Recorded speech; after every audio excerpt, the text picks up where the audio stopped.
नमस्कार दोस्तों, इस वीडियो में आप लोग को दिखाऊंगा daily use advance English speaking. मतलब कि जो आप डेली लाइफ में सबसे ज्यादा बोलते हैं हिंदी, उनकी इंग्लिश इस वीडियो में आप लोग को देखने को मिलेगी और साथ ही साथ मैं आप लोग को स्ट्रक्चर भी बताऊंगा। तो देखिए, आप लोग के सामने सेंटेंसेस है। जैसे ही मैं घर पहुंचा, बारिश शुरू हो गई। वो घर आते ही खेलने लगता है। वो उसका दोस्त नहीं बल्कि यूं कहें बॉयफ्रेंड है। चाय पीने के बजाय उसने कॉफी पी। इसी प्रकार से देखिए, वो टीवी देखने के बजाय पढ़ाई करेगी। तो आइए अब मैं आप लोग को दिखाता हूँ कि इन सभी सेंटेंसेस को हम किस प्रकार से बनाते हैं और स्ट्रक्चर क्या होता है। तो मैं हूं अनिल कुमार और आप लोग देख रहे हैं डेली इंग्लिश फॉर ऑल। तो सबसे पहले मैं आप लोग को बताने वाला हूँ नो सूनर देन के बारे में।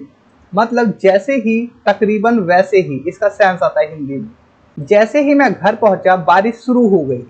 सबसे पहले मैं इस सेंटेंस को ट्रांसलेट करता हूं, उसके बाद आपको स्ट्रक्चर बताता हूं। देखिए, आप बनाएंगे इसे नो सूनर, मतलब कि जैसे ही, डिड आई अराइव, जैसे ही मैं पहुंचा, होम घर, then it started raining.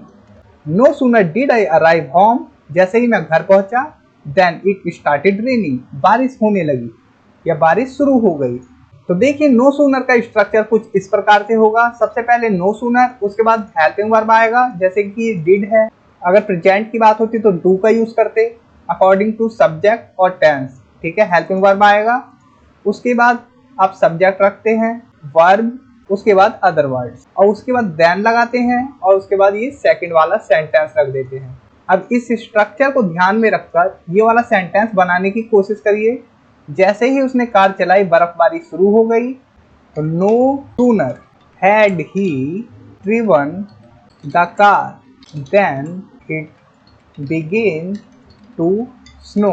No sooner had he driven the car, जैसे ही उसने कार चलाई, then it began to snow, बर्फबारी होने लगी या बर्फबारी शुरू हो गई। तो यहाँ पर आपने देखा, नो सूनर के बाद हमने हैड का यूज किया। तो हैड का भी यूज कर सकते हैं, डिड का भी यूज कर सकते हैं, ये डिपेंड करता है आप किस समय के बारे में बात कर रहे हैं।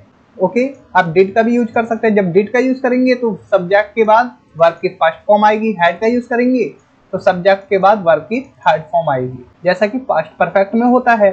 अब ये वाला सेंटेंस देखिए, जैसे ही उसने अपना भोजन समाप्त किया, फोन बज उठा। तो नो सूनर, उसके बाद had he finished his meal, जैसे ही उसने अपना भोजन समाप्त किया, then the phone ring, verb की सेकंड फॉर्म, फोन बज उठा। तो स्ट्रक्चर आपको इजीली समझ में आया होगा। ये थोड़ा उल्टा स्ट्रक्चर है, लेकिन नो सूनर के साथ हमेशा हम हेल्पिंग वर्ब को रखते हैं, उसके बाद सब्जेक्ट को रखते हैं। वह घर पर आते ही खेलने लगता है। बहुत ही इजी सेंटेंस है, बना के देखिए।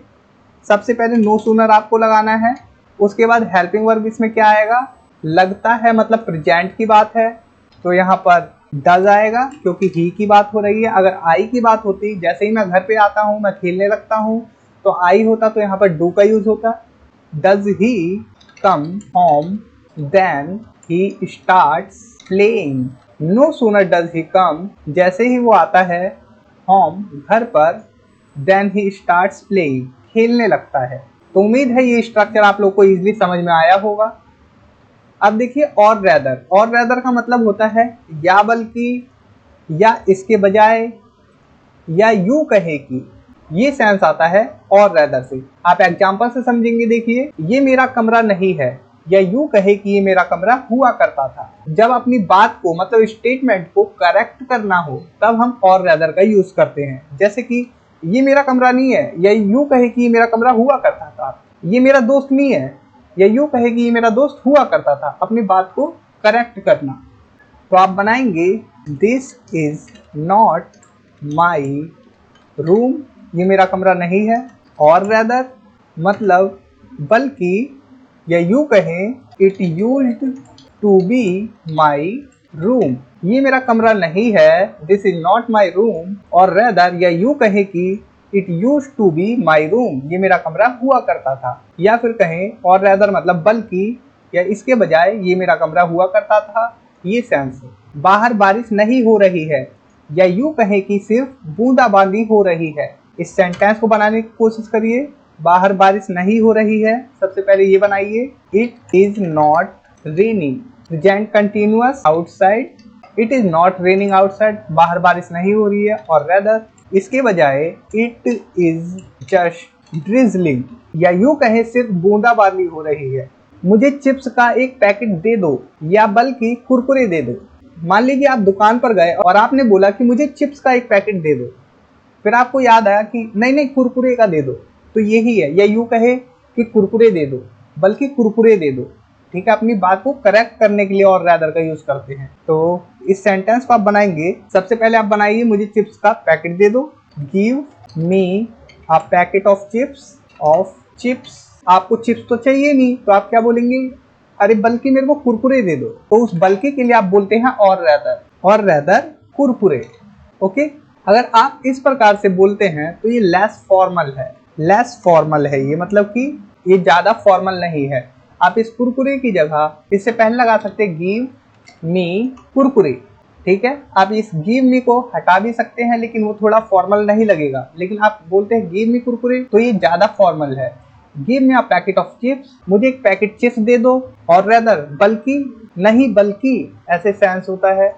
गिव मी कुरकुरे दे दो। वो कोई डांसर नहीं है, या यूं कहे कि वो एक गायिका है।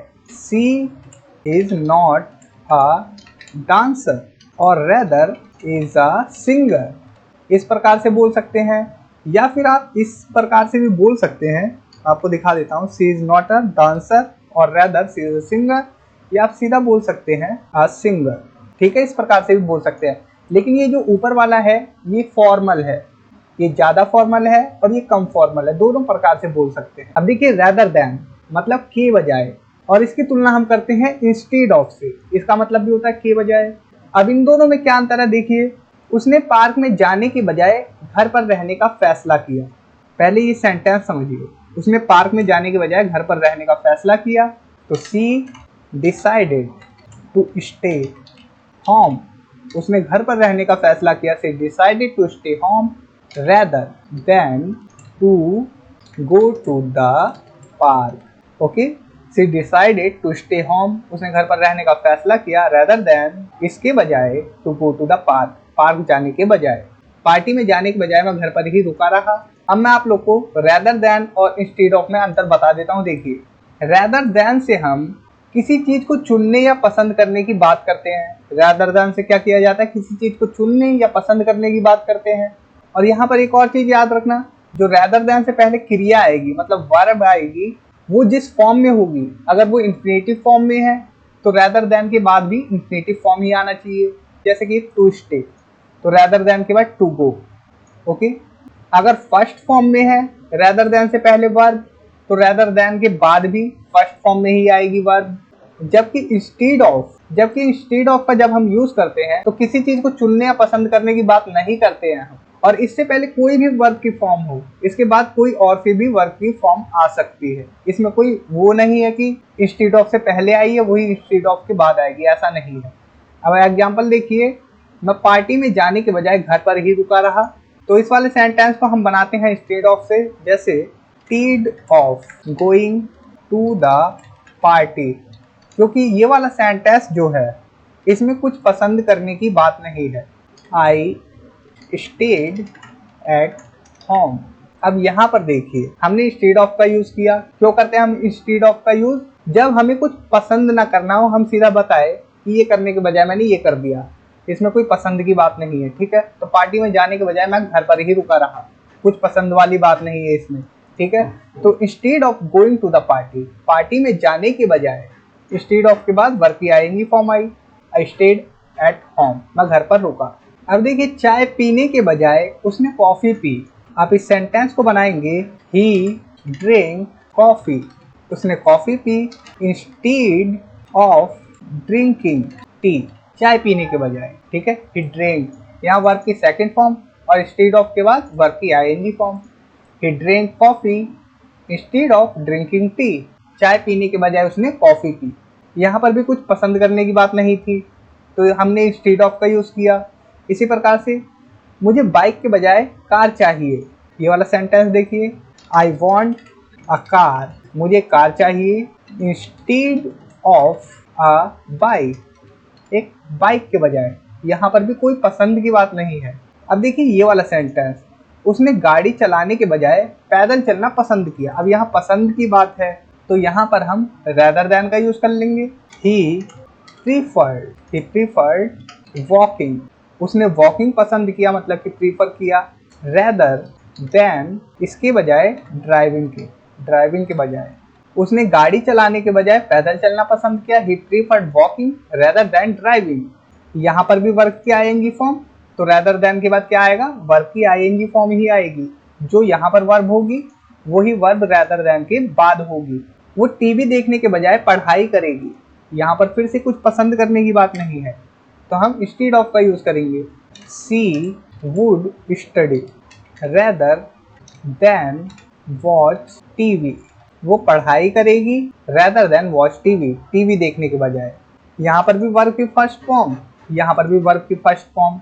वो टीवी देखने के बजाय पढ़ाई करना पसंद करता है, तो आप इसे बनाएंगे he prefers studying rather than watching TV। rather मतलब बहुत, rather का यूज हम बहुत के सेंस में भी करते हैं, जैसे कि very होता है वैसे rather भी होता है। इस समय वहां जाना बहुत खतरनाक है। It is rather, अब very भी कर सकते हैं, rather dangerous to go there at this time। इस समय वहां जाना बहुत खतरनाक है। It is rather dangerous to go there at this time। आप rather की जगह very का भी यूज कर सकते हैं। It is very dangerous to go there at this time। तुम्हारा कमरा बहुत गंदा है। Your room is very rather dirty। Your room is rather dirty। तुम्हारा कमरा बहुत गंदा है। Your room is very dirty। very की जगह rather का यूज कर सकते हैं। तो दोस्तों मैं आप लोगों से कहना चाहूंगा, अगर ये सभी कुछ आप लोगों को आसान भाषा में, सिंपल भाषा में सीखना है तो आप लोग डिस्क्रिप्शन में जाकर मेरी ई बुक खरीद सकते हैं, जिसका नाम है 10 लेसन ग्रामर मास्टर। और इसी के साथ साथ 2200 वर्ड की लिस्ट आप लोग डाउनलोड कर सकते हैं, जो कि हिंदी और इंग्लिश में होगी। और साथ ही साथ अगर आप लोगों को टेंस समझ में नहीं आता तो basic to advance tense sequence, tense stories, ये सभी कुछ टेंस की पीडीएफ में आप लोगों को मिल जाएगा। तो वो पीडीएफ भी आप लोग जरूर परचेज करें, जिससे कि आपकी टेंस मजबूत हो जाएगी। जब टेंस मजबूत होगा तो हर प्रकार के सेंटेंसेस आप लोग बनाना सीख जाएंगे। तो दोस्तों इस वीडियो में इतना ही। Thanks for watching, take care, bye.